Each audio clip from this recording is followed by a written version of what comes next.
Hey guys, welcome to my channel. In this video I'm going to be explaining to you some of the different parts of the horse's spine, what they're called, some of the different bones in the horse's spine and their main functions. This is Duke, he's going to be helping me out today whilst I take you through the equine spine. So the first part of the horse's spine is called the cervical vertebrae. It consists of 7 bones, so it starts just behind the ears and then runs down in a curve-like motion. And obviously we start with C1 and C2. So C1 is the atlas, C2 is the axis. Many people get confused with C1, the atlas, being the pole. The pole is actually the very back, the very tip of the skull, in between the horse's ears, behind the horse's ears. That's called the occiput, so that's not to be confused with the atlas being the pole. C1 is the atlas, and the occiput is the very back of the horse's skull. That's the pole, that's what we can refer to as the pole. So we then move on to the thoracic vertebrae. So the thoracic vertebrae starts at just before the withers, so about here, and then moves back and stops to the area that the back of your saddle would normally sit, so roughly about here. There are usually about 18 bones in the thoracic vertebrae, and you can feel the tips of the bones in the thoracic vertebrae with your fingers, so the little bumps that you run your fingers across when you're running your hands over the spine, they're called the dorsal processes of the vertebrae. So if you imagine, when I say dorsal processes, if you imagine every bone in the thoracic vertebrae kind of looks like a triangle almost. And what I mean by dorsal processes, every bone in the thoracic vertebrae is called a process. It's a spinal process. So if you imagine it to look like this, what I mean by dorsal process is just the tip of that vertebrae.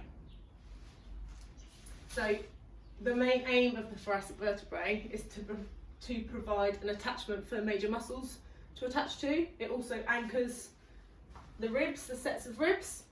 We then come to the lumbar vertebrae, which starts where the thoracic vertebrae ends and then finishes just, if you find the hip, just finishes in front of the line of the hip. And there's usually about 6 bones in this area.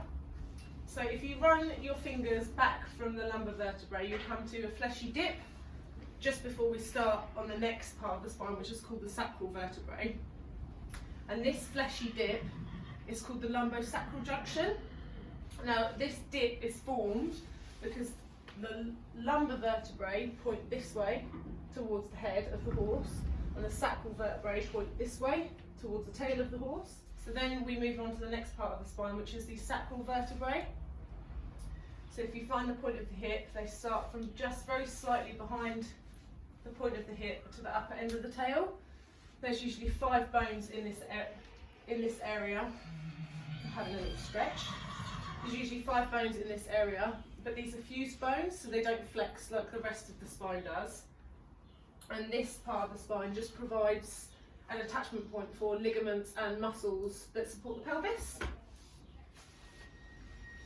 So we then have the coccygeal vertebrae, so coccygeal coming from the word coccyx. So this starts at the top of the tail and runs down the dock. There's usually around 18 bones in the coccygeal vertebrae, but it can start anywhere from 15 and range up to 25. And the tail can tell us a lot about the horse's spine, because the spinal cord actually stops at the sacrum, but the ligaments and the muscles run down the horse's tail. We did it! We did it! Yeah! Got a new toy! Is it still whoops? Whoops. We can do this. Okay? There we go. The different parts.